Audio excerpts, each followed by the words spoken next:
January 1st. You write down your goals, full of hope and motivation. You're going to exercise more, launch that business, learn that skill. By February, they're a distant memory, buried under the weight of daily life. Sound familiar? This isn't a personal failure, it's a strategic one. The way we've been taught to set goals is fundamentally flawed. In this video, we're not just setting goals. We're building a system for inevitable success, breaking free from the cycle of failure. Welcome to VF Growth Tutorials. That annual ritual of setting and abandoning resolutions is a classic example of what I call the authority trap. We blindly follow the conventional wisdom of goal setting without questioning if it actually works. We're told to make our goals smart, specific, measurable, achievable, relevant, and time-bound. And while that's a decent start, it's like having a destination on a map with no car, no gas, and no roads. It defines the what, but completely ignores the who you need to become and the how you'll actually get there. Today, we're diving deep into a framework that moves beyond mere outcomes and focuses on building an identity and a system for success. We'll explore why your mindset is more important than your motivation, and how to design your life to make achieving your goals the path of least resistance. If you're ready to finally make your ambitions a reality, make sure you hit that subscribe button and ring the bell so you don't miss out. And please tap the like button to help this video reach more people ready for a change. Let's begin. The flaw in the foundation. Why traditional goal setting fails. Let's be honest, the concept of a New Year's resolution is set up for failure. It relies on a temporary burst of motivation fueled by a calendar date. But motivation is a fickle emotion. It wanes. True, lasting change isn't built on fleeting feelings, it's built on strategy and structure. This is where the limitations of the much-praised SMART goal system become apparent. Let's take an example. Meet Ilara, a talented graphic designer who set a goal: gain 5 new high-paying clients in the first quarter. It's perfectly smart. It's specific, 5 new clients. Measurable, 5. Achievable, plausible for her skill level. Relevant to her career growth, and time-bound, Q1. Yet, by mid-February, she'd only sent a handful of cold emails and felt completely demotivated. Why? Because her SMART goal was just an outcome. It was a wish with a deadline. It didn't change her daily behavior. She didn't have a system for lead generation, a process for networking, or a mindset that aligned with being a high-earning freelancer. She was still operating with the same daily habits, hoping a different result would magically appear. This is the core of the problem. We focus so intensely on the finish line that we forget to build the path to get there. We obsess over the what and ignore the how. Traditional goal setting often encourages all or nothing thinking. You're either perfectly on track or you've failed. Miss a day at the gym? The goal is ruined. Eat a piece of cake? The diet is over. This binary approach is incredibly fragile and doesn't account for the reality of human life, which is messy and unpredictable. The authority trap here is believing that a well-defined goal is 90% of the work. We accept this wisdom from productivity gurus and business books, without realizing it's just one piece of a much larger puzzle. The goal itself has no power. The power lies in the daily, often mundane, processes you commit to. Ilara's goal wasn't the problem. Her lack of a supporting system was. She needed a system like dedicate the first hour of every workday to personalized outreach, or attend one networking event per week. These are the actions that, when performed consistently, make the outcome of gaining new clients almost inevitable. So, the first step in setting goals that stick is to respectfully discard the idea that the goal itself is the most important part. we must shift our focus from the destination to the journey. Or more accurately, to building a vehicle capable of making the journey. The identity shift. Becoming the person who achieves. This is the most crucial, yet most overlooked element of lasting change. True behavior change is identity change. You might have heard this concept popularized by James Clear in his book Atomic Habits. And it's a game changer. The goal is not to run a marathon. The goal is to become a runner. The goal is not to write a book. The goal is to become a writer. See the difference? One is a temporary event. The other is a permanent shift in how you see yourself. Our brains are wired for consistency. We have a deep, subconscious need to act in alignment with our perceived identity. If you see yourself as someone who is bad with money, you will subconsciously find ways to sabotage your financial goals to prove that identity correct. If you see yourself as someone who isn't a morning person, you will always struggle to wake up early, no matter how much you want to. To make goals stick, we must first upgrade our identity. So how do you do this? It's a two-step process. First, decide the type of person you want to be. Forget the outcome for a moment. Who is the person that could achieve that outcome effortlessly? If your goal is to be fit, the identity is, I am an athletic and healthy person. If your goal is to build a successful business, the identity is, I am a disciplined and strategic entrepreneur. Be specific about the qualities this identity embodies. The second step is to prove it to yourself with small wins.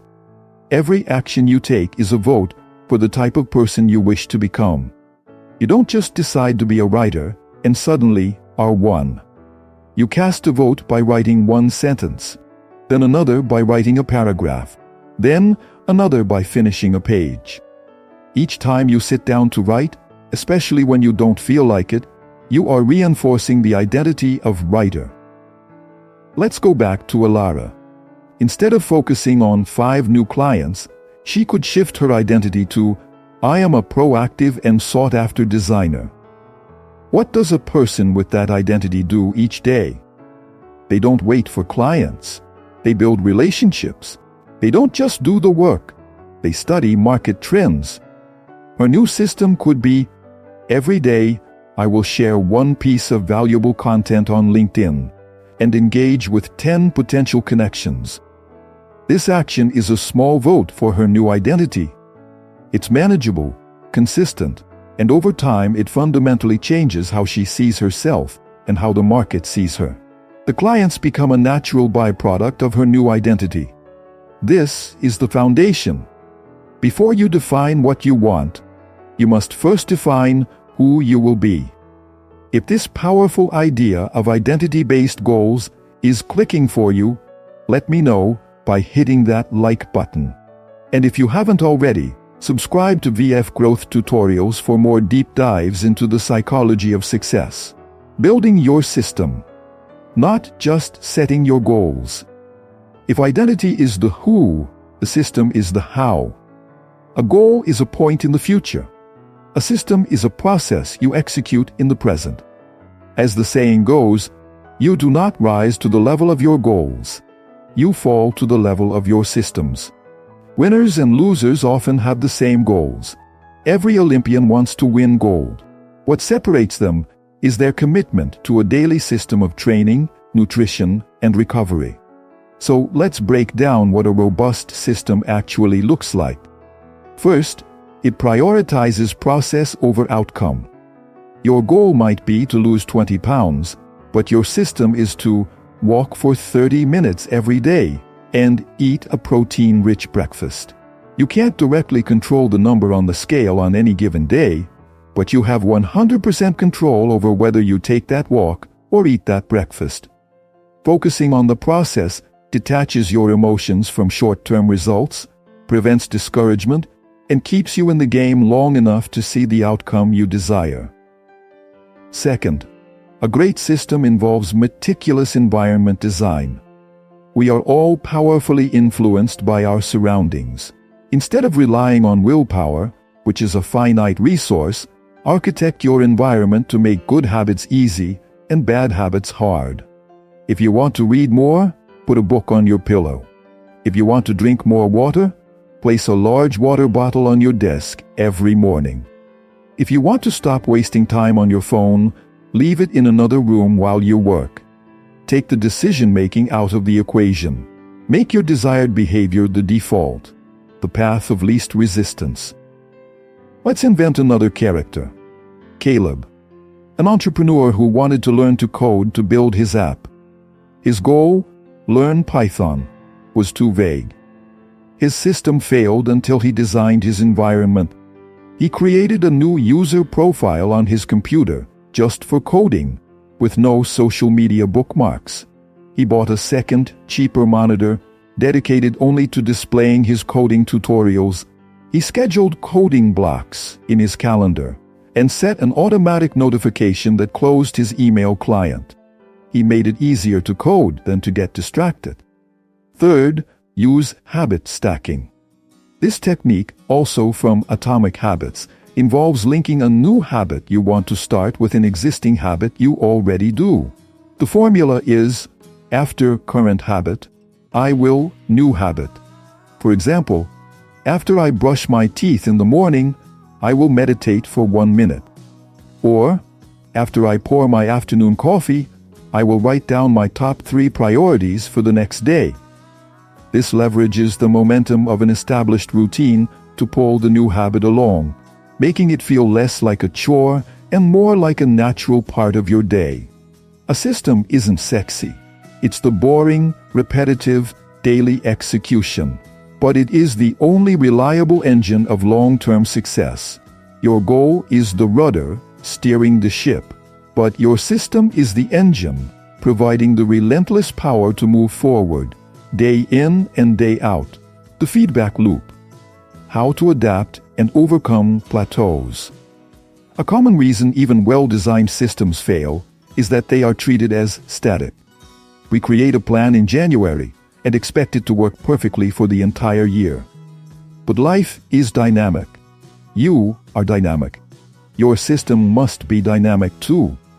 This is where the crucial practice of a feedback loop comes in, the process of review, reflection, and refinement. You need to schedule regular check-ins with yourself. This could be a 15-minute review every Sunday evening or a deeper dive on the first of every month. During this time, you ask critical questions. What's working? What's not working? What obstacles did I face this week? Are my actions still aligned with the identity I'm trying to build? The key here is to be a scientist, not a judge.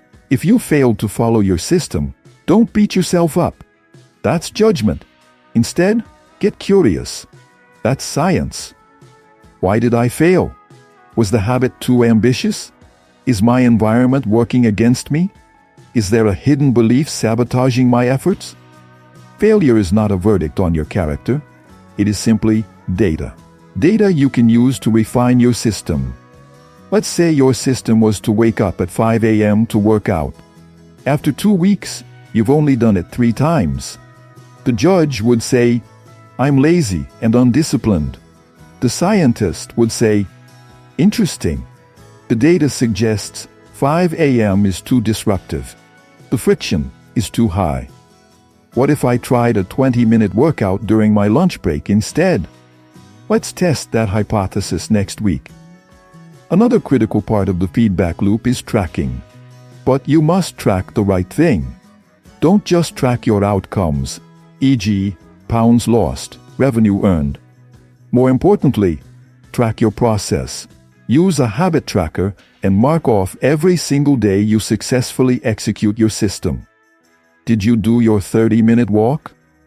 Check. Did you make your 5 sales calls? Check. This chain of check marks becomes a powerful motivator. It provides immediate gratification for good behavior and visually represents the votes you are casting for your new identity. You become more focused on not breaking the chain than on the distant outcome. This process of continuous improvement is what separates amateurs from professionals. It allows you to adapt to new challenges, stay motivated through plateaus, and ensure that your goal and the system supporting it remains relevant to your life. You break free from the authority of your past self's plan and empower your present self to make intelligent adjustments for the future. We've covered a ton of ground. If you're finding this framework valuable, hit that subscribe button and the like button. It truly helps the channel grow and allows me to create more content like this for you. So, let's bring it all together. Achieving goals that truly stick has very little to do with the rah-rah motivation of New Year's. It's about a strategic, psychological shift. First, you move beyond flawed, outcome-only goal setting. Second, you define the identity of the person you need to become and cast daily votes for that identity through your actions. Third, you build a robust system of processes, environment design, and habit stacking that makes progress inevitable. And finally, you create a feedback loop of tracking and reflection, allowing you to adapt and refine your approach like a scientist. True achievement isn't a single decision. It's the sum of thousands of small, consistent choices that shape who you are. So what's the one identity you're going to start building today? Let me know in the comments below. I'd love to read about the systems you're creating. If this video helped you reframe your approach, please share it with someone who needs to hear it. Don't forget to subscribe and click the bell so you can continue your growth journey with us here at VF Growth Tutorials. Thanks for watching.